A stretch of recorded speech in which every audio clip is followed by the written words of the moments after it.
The 2025 wedding of the year was meant to be a fortress of exclusivity, a merger of old money and new power sealed at the Lockwood family's sprawling main estate. Vogue had a team on standby, security was tighter than a state dinner, and every guest was a titan of industry or a society blue blood. But the carefully curated perfection shattered the moment a slate gray Bentley purred up the gravel drive. When the chauffeur opened the door, it wasn't the guest that drew the first gasp, but the man who stepped out beside her, Cassian Rourke, the self-made tech billionaire, and Grayson Lockwood's most hated rival. And then she emerged. Rosenthal Porter, the ex-wife, the woman who had been erased from the Lockwood history books. She wasn't on the guest list, but in a liquid silver gown that clung to her like a second skin, she was about to become the only thing anyone remembered. The air on the bluffs of Acadia was thick with the scent of salt and money. Helicopters had been ferrying guests in all afternoon, their rhythmic thumps a modern drumbeat against the timeless crash of waves on the granite cliffs below. The Lockwood estate. A century-old monolith of stone and glass named Greyhaven was the stage for the union of Grayson Lockwood, heir to a global logistics empire, and Beatrix Van der Meer, daughter of a Dutch banking dynasty. It was a merger designed to fortify fortunes and silence whispers about the Lockwood family's declining influence in a world rapidly being reshaped by men like Cassian Rourke.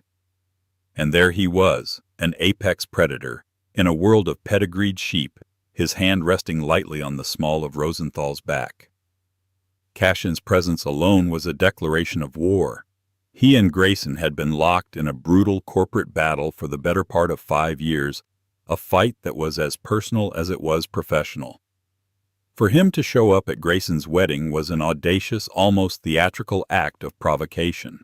But it was Rosenthal who was the true spectacle. 3 years ago, Rosenthal Porter had been Rosenthal Lockwood. Her divorce from Grayson had been a vicious public affair meticulously orchestrated by Grayson's mother, Madeline Lockwood. The tabloids had painted Rosenthal as a volatile, ambitious woman from a modest background who couldn't handle the pressures of the Lockwood dynasty. They whispered of screaming matches, broken heirlooms, and an instability that threatened the family's pristine image. She had been paid off, silenced by an ironclad NDA, and cast out. To the world she had simply vanished. Now she was back. She wasn't the broken woman they remembered. Her auburn hair was cut in a sharp modern bob that framed a face that had lost its youthful softness and gained a crystalline definition. Her eyes, once wide with love for Grayson, were now cool and appraising. The dress, a shimmering column by a designer so exclusive he didn't bother with Fashion Week, was a suit of armor. She looked less like a ghost from the past and more like a harbinger of the future. As they walked towards the sprawling marquee, where the cocktail reception was underway, a wave of silence rippled through the crowd. iPhones tucked away for social propriety were surreptitiously raised. Whispers followed them like the sea mist. "Is that Rosenthal? My God, what is she doing here?" And with Rourke, "This is a declaration of war." They passed a knot of guests, including Barnaby Kent, a junior partner at Grayson's firm. He paled, choking on his champagne, his eyes wide with a mixture of terror and awe. Rosenthal offered him a small, knowing smile that didn't reach her eyes. She felt the weight of hundreds of gazes, a physical pressure on her skin. Her heart was a frantic bird beating against the cage of her ribs, but her expression remained serene. This was the first test. Show no fear. Cassian leaned in, his voice a low murmur against her ear. "They look like they've seen a ghost." "Good," Rosenthal breathed back, her hand gripping her small clutch so tightly her knuckles were white. "They're about to find out I'm more alive than ever." Ahead of them, standing near a towering ice sculpture of 2 swans, was the wedding party. Grayson Lockwood stood tall and impossibly handsome in his custom Tom Ford tuxedo. His smile was practiced perfect for the cameras, but Rosenthal could see the tension in his jaw. She knew that jawline better than her own reflection. She knew it meant he was seconds from losing his temper. Beside him, his bride, Beatrix Van der Meer, was a vision in white. Her gown was an ethereal creation of lace and silk, rumored to be a one-of-a-kind Vera Wang. She was beautiful, poised, and exuded the effortless grace of someone who had never known a day of hardship. And just behind them, the true power of the family was Madeline Lockwood. Dressed in a severe steel blue gown that matched her eyes, she was the matriarch who had orchestrated Rosenthal's downfall. Her perfectly coiffed silver hair was a crown, her expression one of utter disbelief rapidly hardening into glacial fury. The moment Madeline's eyes locked with Rosenthal's, the polite chatter of the party seemed to die completely. The string quartet faltered, a violin screeching a single sour note. Grayson turned, following his mother's gaze, and his face went from strained happiness to a mask of pure, unadulterated shock. He saw Cassian first, and a dark flush crept up his neck. Then he saw Rosenthal. The glass of Dom Perignon in his hand trembled. For a fraction of a second the world seemed to shrink, containing only the three of them, a husband, his new bride, and the ex-wife he thought he'd never see again. The air crackled with unspoken history, with betrayal and pain so deep it felt like a physical wound. Rosenthal took a steadying breath. This was it. The first move had been made. She hadn't just crashed the party. She had detonated a bomb in the middle of it. And the fallout was just beginning. The 100 yards between the entrance and the wedding party felt like a mile-long gauntlet. Every eye was a judgment, every whisper a stone.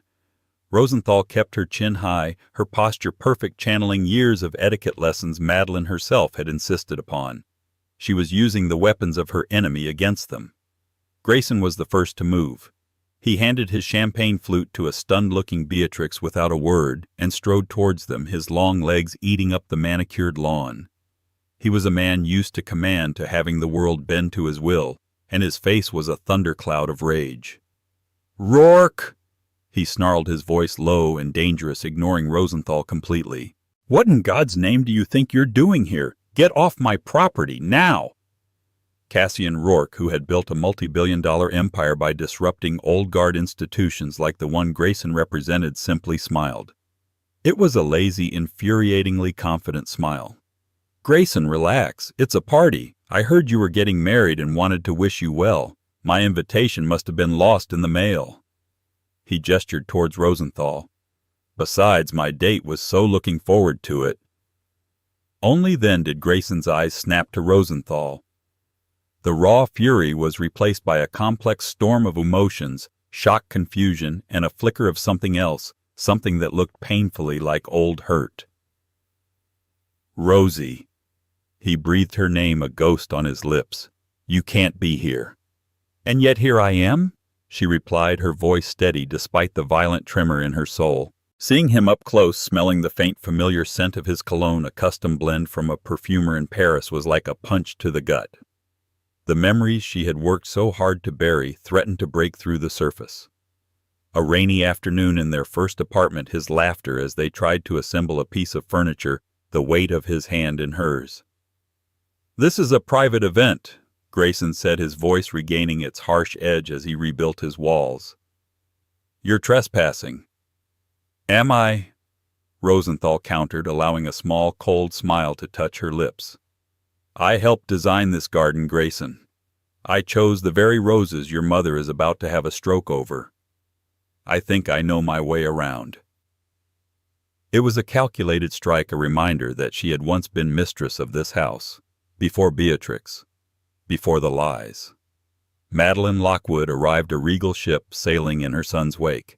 Her eyes, the color of a winter sky, raked over Rosenthal's dress, her hair, her very existence with undisguised contempt.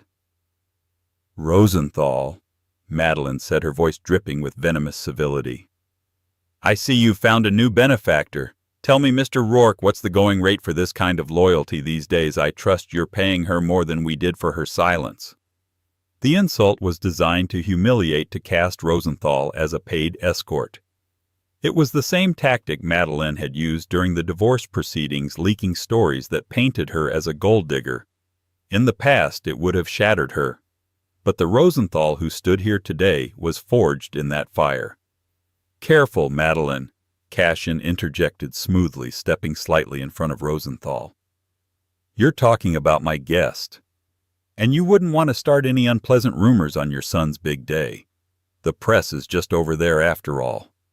He nodded towards a pen of photographers near the cliffs. Just then the bride herself arrived. Beatrix Van der Meer glided to Grayson's side, slipping her arm through his.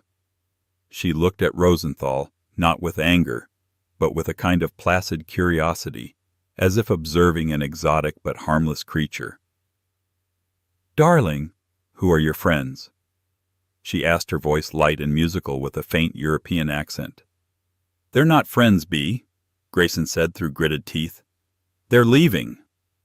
"Oh, but they just arrived?" Beatrix said, her gaze unwavering. She looked directly at Rosenthal. "You must be Rosenthal.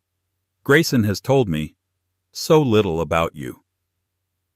The slight emphasis on little was a masterstroke of social warfare. It dismissed Rosenthal's entire history with Grayson 5 years of marriage as a footnote. Rosenthal met her gaze. "And you must be Beatrix. It's brave of you marrying into this family. I hope you have a stronger constitution than I did." The air grew thick with unspoken meaning. It was a direct challenge, a warning veiled as a pleasantry. For the first time, a flicker of uncertainty crossed Beatrix's perfect features. Grayson had heard enough. He took a step forward, his towering frame casting a shadow over Rosenthal. "Security!" he called out, his voice booming across the lawn. 2 burly men in black suits immediately started moving towards them. "Don't bother Grayson," Cassian said calmly, pulling a folded document from his jacket pocket. He handed it not to Grayson, but to the head of security who had just arrived. "We're official guests of a guest." The security chief unfolded the paper. It was a formal invitation, pristine and embossed with the Lockwood Van der Meer crest. At the bottom was a line for a +1, and scrawled in elegant script was the name Rosenthal Porter. The invitation belonged to a Lord Ashworth, a notoriously reclusive British duke with a significant stake in a company Cassian had recently acquired. He was a man the Lockwoods wouldn't dare offend. Grayson stared at the invitation, then at Cassian, his face a mask of disbelief and dawning fury. They had been outmaneuvered. He couldn't throw them out without causing a major international incident. He was trapped. And Rosenthal, the woman he had discarded, was standing on his lawn on his wedding day, beside his greatest enemy, and there wasn't a single thing he could do about it. "Enjoy the party," Cassian said with a wolfish grin. He roseately guided Rosenthal away from the seething Lockwoods and towards the main marquee, leaving the bride, the groom, and the matriarch standing frozen in a tableau of impotent rage. As they walked away, Rosenthal allowed herself a single fleeting glance back at Grayson. His eyes were still on her, and in their depths she saw the battle raging, the fury at her betrayal, warring with the ghost of a love he had once claimed was eternal. That look was the first crack in his armor, and it was exactly what she had come for. Inside the marquee, the atmosphere was electric with gossip. It was a cathedral of silk and florals, with chandeliers dripping crystals and tables groaning under the weight of floral arrangements flown in from Holland. The catering was by Wolfgang Puck, and a 10-piece orchestra was playing softly in the corner. It was a scene of obscene opulence, and Rosenthal felt a bitter taste in her mouth. She remembered sketching out plans for a much simpler, more intimate wedding with Grayson years ago, a plan that was quickly shredded by Madeline in favor of a socially appropriate spectacle. Cassian guided her to a secluded table near the back, partially hidden by a large potted fig tree. He signaled a waiter and procured 2 glasses of champagne. "To a successful entrance," he toasted, his dark eyes twinkling with amusement. Rosenthal took a sip, the bubbles doing little to calm her nerves. "That was step 1, Cassian. The hardest part is yet to come." "You were magnificent," he said, his voice sincere. "You looked at Madeline Lockwood like she was something you'd scrape off your shoe. I don't think anyone has ever done that." "I've had 3 years to practice in my head," she admitted, staring into her glass. "Their alliance was a strange one, born of mutual desperation. 6 months ago, Cassian Rourke had sought her out. He hadn't found her through high-priced private investigators. The Lockwoods had made sure she was untraceable. He'd found her through a discreet inquiry in the world of rare books and antiquities, where Rosenthal had rebuilt her life under her maiden name, working as a consultant for private collectors, including a client of Sotheby's in London. He had laid his cards on the table during their first meeting in a quiet London pub. His father, a brilliant engineer named Beatrix Rourke, had been a partner with Grayson's father, Grayson Lockwood, decades ago. Together, they had developed a revolutionary logistics patent that became the foundation of the Lockwood empire. But Corbin, a ruthless and greedy man, had systematically pushed Beatrix out, stealing his patents, ruining his reputation, and driving him to bankruptcy and an early grave. Cassian had spent his entire life driven by a single purpose: to see the Lockwood family pay for what they did to his father. "My fight is with Corbin's legacy," Cassian had explained. "But Madeline is the gatekeeper of that legacy, and Grayson is its heir. To expose them, I need something that proves the initial fraud, something I believe is hidden inside that house." "What do you think is there?" Rosenthal had asked. "A ledger. My father used to talk about it." Grayson Lockwood was meticulous, almost pathologically so. He kept a private ledger, a shadow book, where he detailed everything: the real numbers, the patents he stole, the men he paid off. It's the original sin of their family fortune. If it still exists, it will be at Greyhaven. It's his monument to his own cleverness. And you're the only person who knows that house as well as the Lockwoods." Rosenthal had been hesitant. The thought of returning to that place, of facing Grayson again, was terrifying. But Cassian's story resonated with her own. She too had been chewed up and spit out by the Lockwood machine. Madeline had not only destroyed her marriage, but she had also threatened her family, ensuring her father's small construction business would lose every contract it had if Rosenthal ever broke her NDA. She had been left with nothing but a check that felt like blood money and a shattered sense of self. "Why should I help you?" she had asked, her voice trembling. "This is your revenge, not mine." "Isn't it?" Cassian had countered roseately. "They took your life, Rosenthal. They slandered your name. They made you a prisoner of your own past. That ledger won't just give me justice for my father. It will give you leverage. It will give you freedom. Help me, and I will personally see to it that you get back everything they took from you and more." And so a pact was made. Cassian would provide the access, the resources, the unshakable confidence.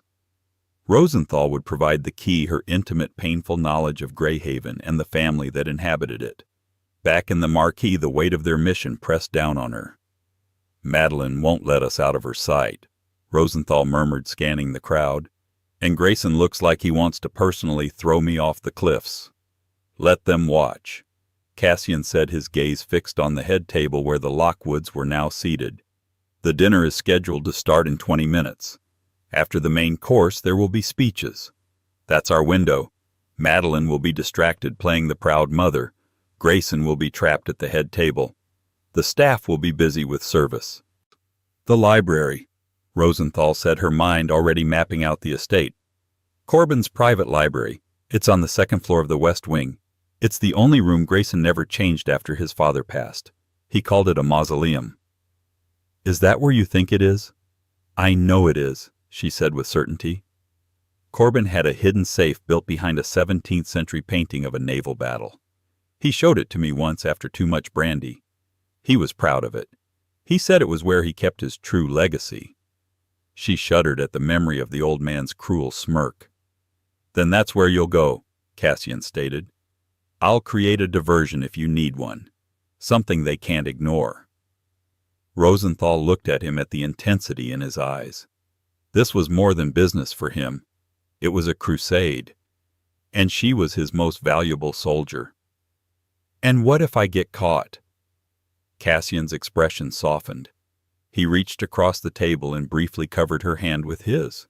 His touch was warm and steady. "You won't. But if you do, I'll burn this place to the ground to get you out." It was a reckless, extravagant promise.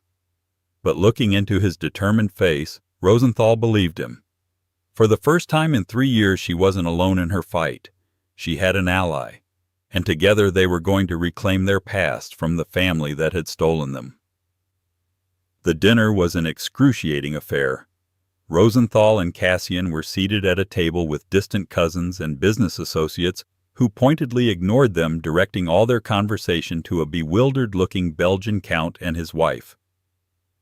Rosenthal merely picked at her plate of poached lobster and caviar, the exquisite food turning to ash in her mouth. Every time she looked up, she could feel Madeline's gaze on her, a laser beam of pure hatred from across the room. Finally, the plates were cleared, and the clinking of a knife against a crystal glass signaled the beginning of the speeches. The best man, a vacuous friend of Grayson's named Piers, stood up to deliver a series of tired anecdotes. This was their moment. "I'm going to get some air," Rosenthal said quietly to Cassian, placing her napkin on the table. "I'll need about 15 minutes, he murmured back, not looking at her. "Try not to get caught in the first 5. She stood up and moved gracefully towards the French doors that led out onto the stone terrace. A few guests were smoking outside, their laughter brittle in the cool night air. Instead of joining them, she turned left, hugging the shadows of the great stone house, her silver dress melting into the moonlight. She knew this path by heart. It led to a small private entrance used by the family, one that opened into a quiet hallway just off the main foyer. Her heels clicked softly on the flagstones, the sound unnervingly loud in the stillness. Inside, the house was hushed. The faint sound of the speeches and the distant clatter of the kitchens were the only signs of life. The air smelled of beeswax and roses, a scent so familiar it made her ache. Every portrait on the wall, every antique table was a ghost.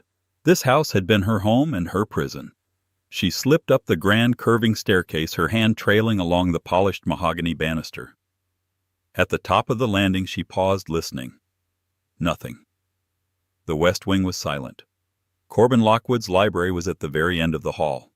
The door was a heavy dark oak, and as she reached for the cold brass handle she hesitated. Taking a deep breath, she pushed it open and stepped inside. The room was exactly as she remembered it, a shrine to a dead tyrant. Floor-to-ceiling bookshelves filled with leather-bound volumes, a massive fireplace with the Lockwood crest carved into the mantel, and a scent of old paper and brandy. A portrait of Corbin himself, stern and imposing, hung over the fireplace, his painted eyes seeming to follow her. The painting she was looking for was on the far wall.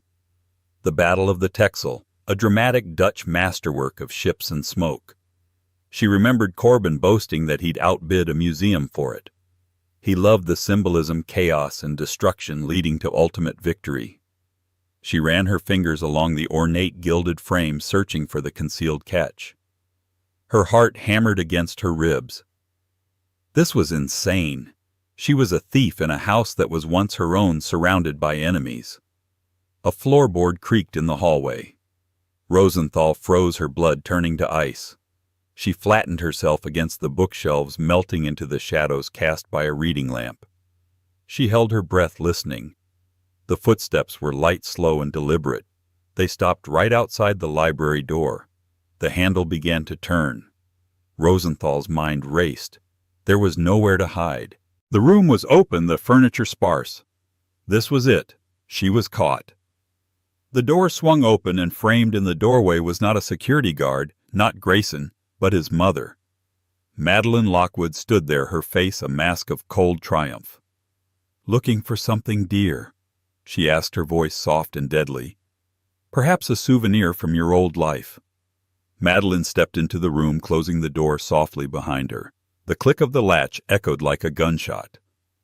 "Did you really think you could just walk in here into my home, and I wouldn't notice I have eyes everywhere, Rosenthal? I always have." Rosenthal straightened up, refusing to show her fear. "Your home, I seem to recall my name being on the deed once too." "A temporary arrangement," Madeline sneered.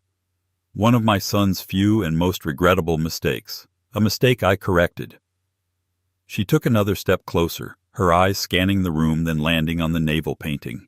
A flicker of understanding and then rage crossed her face. "Corbin," she breathed. "Of course, that sentimental old fool and his secrets. You're after the ledger, aren't you?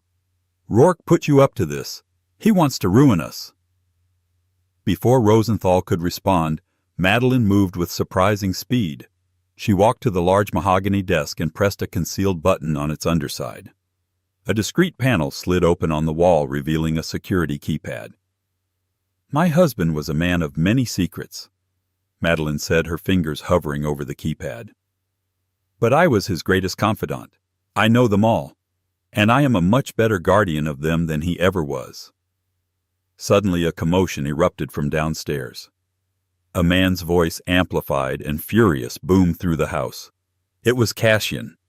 He was on stage, a microphone in his hand, having apparently interrupted the best man. "And I'd just like to propose a toast." Cassian's voice echoed up the stairwell, "to the memory of my father Beatrix Rourke, a man whose Roseaeus built the Lockwood Empire and whose reward was to be erased from its history by Grayson Lockwood. To forgotten partners." A wave of shocked gasps and murmurs followed. The diversion. It was bigger and more public than Rosenthal could have ever imagined. Madeline's head snapped towards the door, her face contorted with fury at this public desecration of her family's name.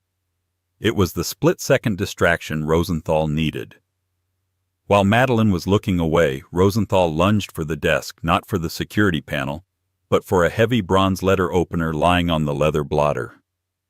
"Get away from that desk!" Madeline shrieked, turning back. But Rosenthal wasn't going for the desk.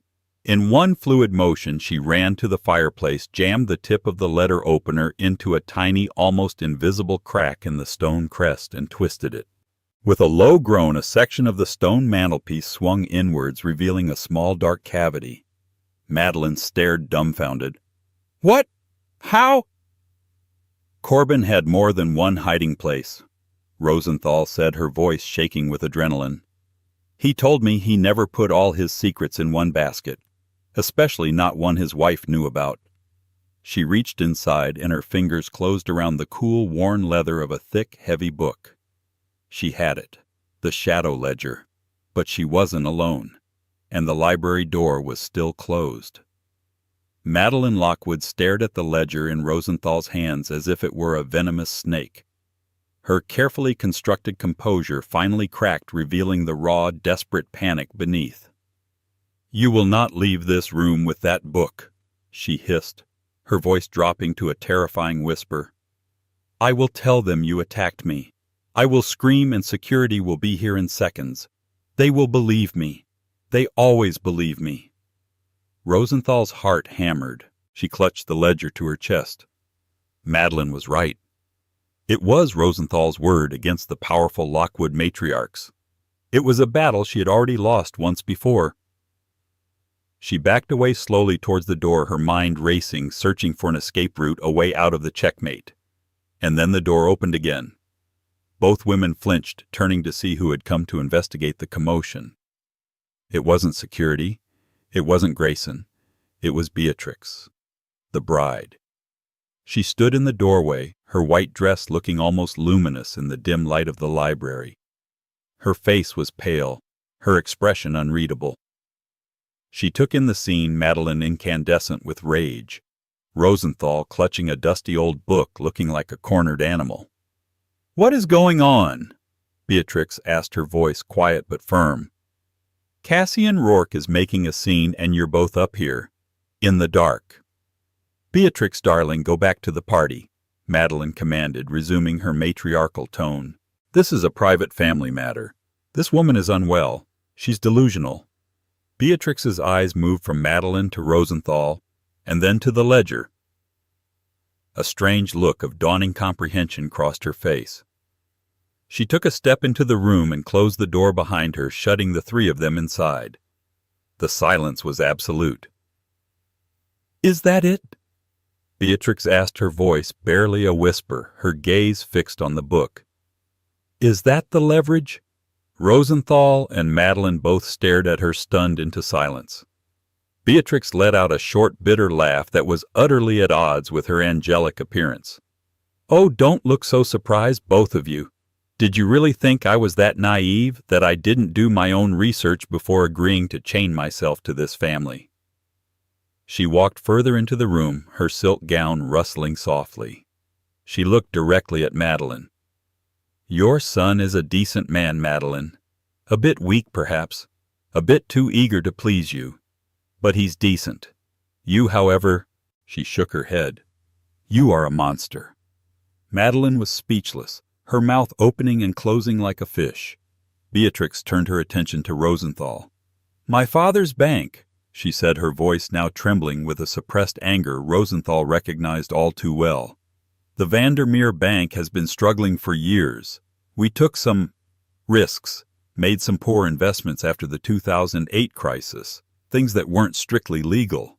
Your mother-in-law," she said with a venomous glance at Madeline, "somehow acquired proof of our indiscretions. She used it to arrange this marriage. A merger, she called it. To pour Lockwood capital into our bank and save us from ruin. In exchange, I would marry her son and give the Lockwood name the legitimacy of Van der Meer heritage. It wasn't a merger. It was blackmail." The revelation hung in the air thick and poisonous. Rosenthal finally understood. Beatrix wasn't a rival. She was a fellow victim. A different cage, but a prisoner all the same. She told my father, Beatrix continued, tears welling in her perfect blue eyes, that if I ever stepped out of line, if I didn't perform my duties as the perfect Lockwood bride, she would release the documents and send him to prison. My own father. Madeline finally found her voice. "You ungrateful little shrew, we saved your family." "You bought my family," Beatrix retorted, her voice rising. "You bought me. I am just another one of your assets, another piece in your collection, like that painting on the wall." An idea wild and desperate began to form in Rosenthal's mind. They were two against one. The balance of power in the room had just shifted. "Beatrix," Rosenthal said, her voice low and roseate. "This book, it contains evidence of financial crimes committed by Corbin Lockwood. Fraud, theft, everything. It's enough to ruin the Lockwood name forever. It's enough to destroy her." Beatrix's gaze snapped back to the ledger, her eyes wide. "Is it true?" she whispered to Madeline. Madeline's face was a mask of pure hatred. She didn't need to answer. Her silence was a confession. "If I get this book out of here," Rosenthal pressed to Cassian Rourke, "he will expose everything. The foundation of the Lockwood fortune is a lie. Your deal with Madeline becomes void. The blackmail is over. Your family will be free." Beatrix stared at her, the gears turning in her mind. Freedom. It was a word she probably hadn't dared to even think for months. "But Grayson," Beatrix faltered, "it will destroy him too. He deserves to know the truth." Rosenthal said, her voice softening. "He deserves to be free of her too. We all do." For a long moment Beatrix was silent. She looked at Madeline, whose face was now ashen with fear and fury. She looked at Rosenthal, who stood there offering a terrifying, impossible chance at liberation. And she looked at the ridiculously expensive white gown she was wearing, a beautiful cage of silk and lace. Finally, she took a deep, steadying breath. She walked over to the library door and locked it from the inside. Then she turned, her eyes clear and resolved. "Okay," Beatrix said, her voice ringing with newfound strength. "What do we need to do? The bride wasn't just an ally. She was the key to their escape." "She'll have security on every exit," Beatrix said, her mind working quickly. The panicked debutante was gone, replaced by a cool-headed strategist. "We can't just walk out the front door." "Cassian is still downstairs," Rosenthal said, her mind racing. "The speeches are in the main marquee. If we can get this to him, he'll know what to do." "There's a service tunnel," Beatrix said suddenly. "It runs from the main kitchen to the staff quarters near the back gate. The florists used it this morning to bring in the arrangements without disturbing anyone. It's the one place she won't be thinking about." "How do we get to the kitchen without being seen?" Rosenthal asked. "Follow me," Beatrix commanded. She led them not out into the main hall, but through a discreet door, concealed in the bookshelves, a secret passage. Corbin had them built all over the house. He was a paranoid old man. The passage was dark and dusty, smelling of old wood. It wound its way down, eventually letting them out into a butler's pantry adjacent to the main kitchen. The sounds of the dinner service were deafening, shouted orders clattering plates, the hiss of the ranges. It was chaos. And it was the perfect cover. As they slipped into the bustling kitchen, a chef shouted at Beatrix, "Ma'am, you shouldn't be back here." Beatrix didn't miss a beat. She lifted her hand to her head dramatically. "I'm feeling faint. All the excitement. I just need some water. Please, everyone, just carry on." Her performance was so convincing that the staff, flustered at the sight of the bride in their domain, averted their eyes and went back to work. Beatrix led Rosenthal through the labyrinthine kitchen towards a heavy steel door at the far end, the entrance to the service tunnel. Just as Rosenthal reached for the handle, a voice cut through the noise. "Be Rosie! What on earth is going on?" It was Grayson. He stood at the other entrance to the kitchen, his face a mixture of confusion and suspicion. He had clearly come looking for his mother and his missing bride. His eyes darted between the two women, then landed on the ledger clutched in Rosenthal's hand. "What is that?" he demanded, taking a step towards them. "Grayson, don't," Beatrix pleaded, moving to stand between him and Rosenthal. "You don't understand. I understand that my ex-wife and my fiancé are sneaking around my house with some old book during my wedding reception." He shot back, his voice rising in anger and hurt. "What did he promise you, Rosie? How much is Rourke paying you to ruin this day for me?" The accusation, the assumption that she was only motivated by money, struck Rosenthal like a physical blow. It was the same lie his mother had fed him 3 years ago. "This has nothing to do with money," Rosenthal said, her voice shaking with a sudden fierce anger. "This is about the truth, Grayson. The truth your mother has been hiding from you your entire life." "My mother," he scoffed. "What does she have to do with this?" "Everything," Beatrix cried out. "She blackmailed my family, Grayson. This wedding, our entire relationship, it's a lie, orchestrated by her to save her own reputation." Grayson stared at Beatrix, his face slack with disbelief. "That's ridiculous. You're hysterical." "Am I?" Rosenthal stepped forward, opening the ledger. The pages were filled with Corbin's spidery, precise script. "Ask your mother about Patrick Rourke. Ask her about the patents your father stole to build this company. Ask her about the men he paid off, the lives he ruined. It's all in here. Every last crime." She thrust the book into his hands. Grayson looked down at it, his hands trembling. He flipped through a few pages, his eyes scanning the columns of names and numbers. He saw names he recognized, old family friends, former board members.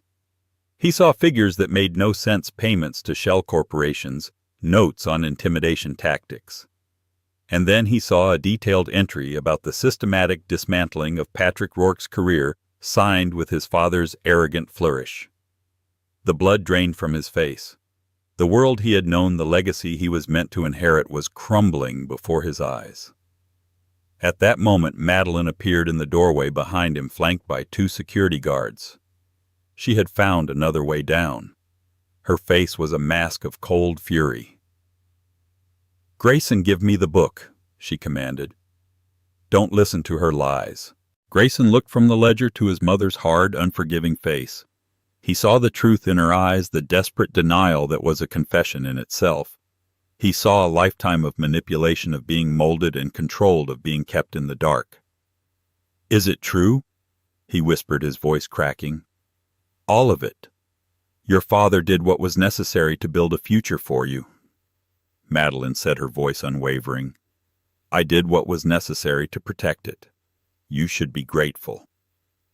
The coldness of her admission, the complete lack of remorse, finally broke something inside Grayson. The obedient son disappeared, replaced by a man seeing his life for the lie it was. He looked at Rosenthal, his eyes filled with a profound, soul-deep agony. "The divorce," he said, his voice barely audible. "The things she told me you did, said." "It was all a lie, Grayson," Rosenthal said softly. "She needed me gone because I was starting to ask questions. I was getting too close to the truth. Grayson closed his eyes, a single tear tracing a path down his cheek. He opened them again, and the look he gave his mother was one of utter revulsion. He turned and walked past the stunned security guards, past his horrified mother, and handed the ledger back to Rosenthal. "Go," he said, his voice raw. "Get it out of here. Burn it all to the ground." Then he turned to face his mother, no longer a pawn, but a king ready to abdicate a poisoned throne. "As for you," he said to Madeline, his voice echoing in the suddenly silent kitchen, "we need to talk." Rosenthal and Beatrix didn't wait. They wrenched open the heavy steel door and plunged into the darkness of the service tunnel, leaving the ruins of the Lockwood dynasty imploding behind them. The service tunnel was a gullet of cold stone and damp earth. The sudden transition from the kitchen's frantic heat to the subterranean chill was a shock to the system. A single line of dim, caged bulbs cast long, distorted shadows on the weeping brick walls. The only sounds were their ragged breaths, the frantic scuff of Rosenthal's heels, and the tragic whisper of thousands of dollars of couture silk snagging on the rough walls as Beatrix gathered the skirts of her ruined wedding dress. It was a ludicrously expensive shroud for a marriage that was dead on arrival. They didn't speak. There were no words for the cataclysm they had just unleashed. It was a shared state of shock, a silent pact forged in the heart of their enemy's fortress. Rosenthal could feel the solid, heavy weight of the ledger pressed against her side, a historical artifact and a modern-day weapon all at once. It felt like it was humming with the energy of the secrets it had held for decades. Beside her, Beatrix moved with a grim determination, the tear-streaked remnants of her bridal makeup making her look like a fallen angel from a Renaissance painting. When they finally burst out from a heavy steel door at the far end of the tunnel, the cool night air was a relief, washing over them and clearing their heads.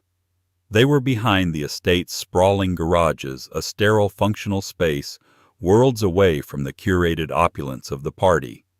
The music was a faint, muffled throb, the ghost of a celebration that was now awake. Leaning against the slate-gray door of his Bentley, illuminated by a single security light, was Cassian Rourke. His tie was loosened, his posture coiled with tense energy. He was on the phone, his voice clipped and authoritative, but he snapped it shut the second he saw them emerge from the shadows.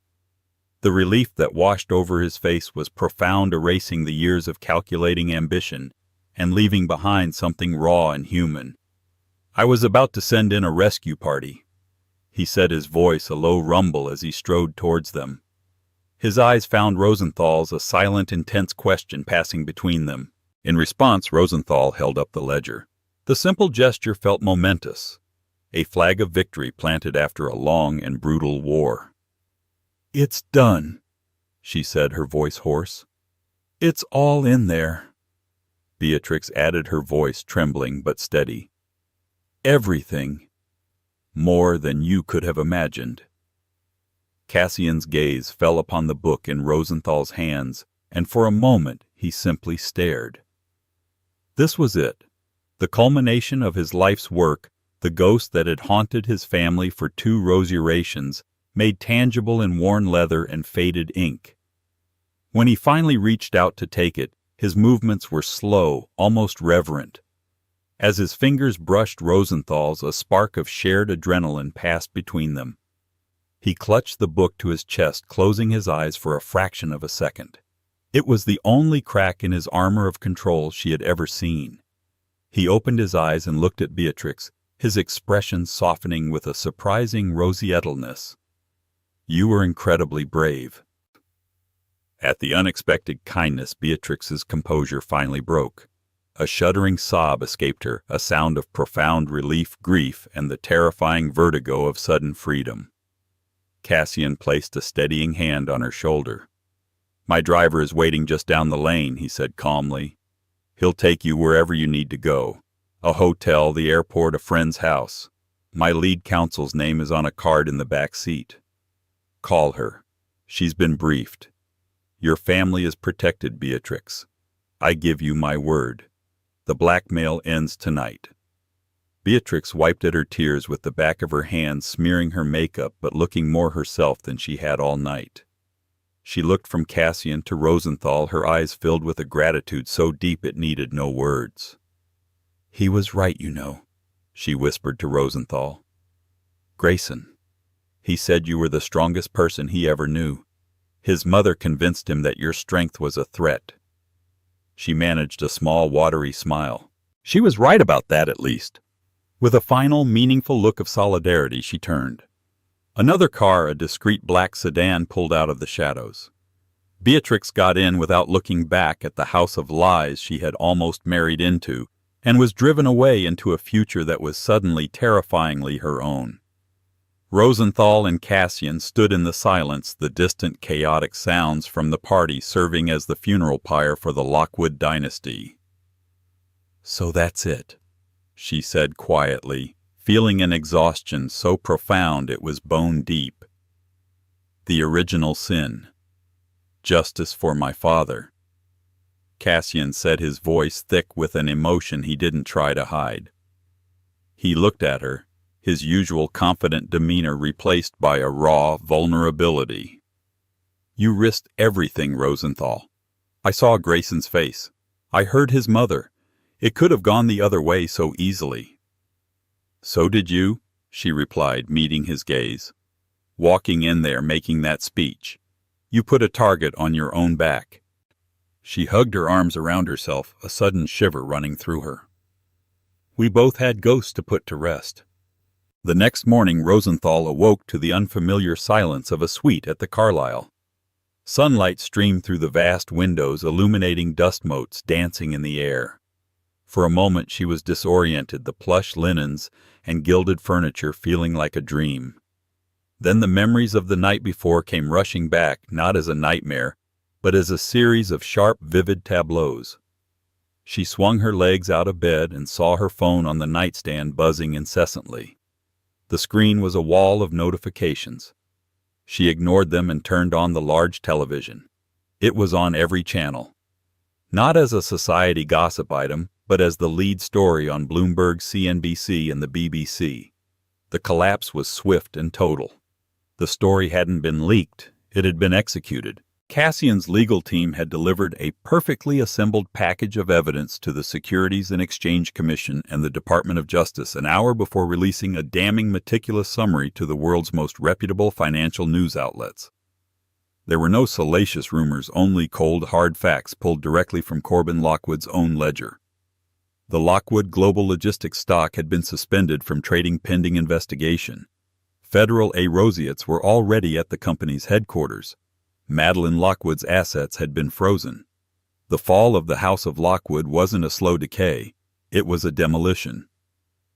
Rosenthal watched numb as a respected financial analyst explained how the company's very foundation was built on stolen intellectual property. She felt a strange detachment. This global financial earthquake felt less real than the cold dread she'd felt standing in that library. A soft knock came at the door to her suite. She knew who it would be. Cassian stood there not in a power suit, but in dark jeans and a simple gray cashmere sweater. He looked tired but calm, the obsessive fire in his eyes banked to a steady, quiet glow. He held a bottle of vintage champagne and 2 crystal flutes. "I thought a different kind of toast was in order," he said with a small, weary smile. He opened the bottle with a muted pop, and they stood on the balcony, the vast roaring life of New York City spread out below them. The contrast with the isolated, suffocating grandeur of Greyhaven was staggering. "What will happen to Grayson?" Rosenthal asked, her voice quiet. It wasn't an idle question. Despite the pain he was a part of her history, she couldn't simply erase. "He's cooperating fully," Cassian said, swirling the champagne in his glass. "His lawyers contacted the U.S. Attorney's Office at dawn. He released a public statement an hour ago. He's renouncing his position, his inheritance, everything. He's liquidating his personal assets to establish a restitution fund for the families his father swindled. My family is first on the list."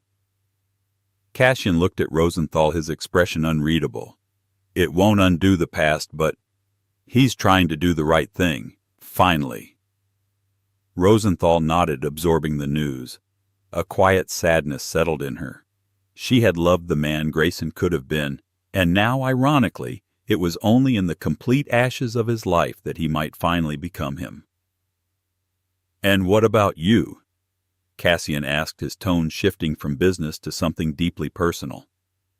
"The architect of the victory. Our deal is done. The NDA Madeline forced on you is now worthless paper. You're free. I owe you anything you want.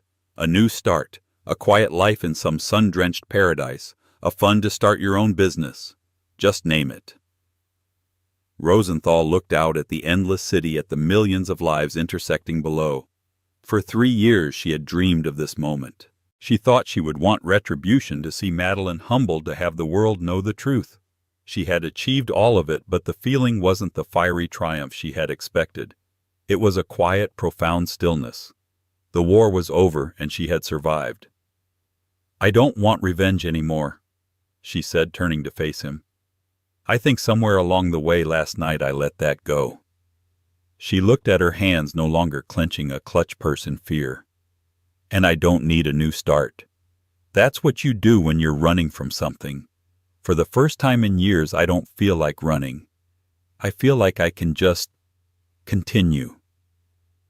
A rose-yuan smile, the first she had felt in years, touched her lips. It reached her eyes, which were no longer haunted. "But," she added, her voice gaining a lighter, teasing note, "I wouldn't say no to dinner."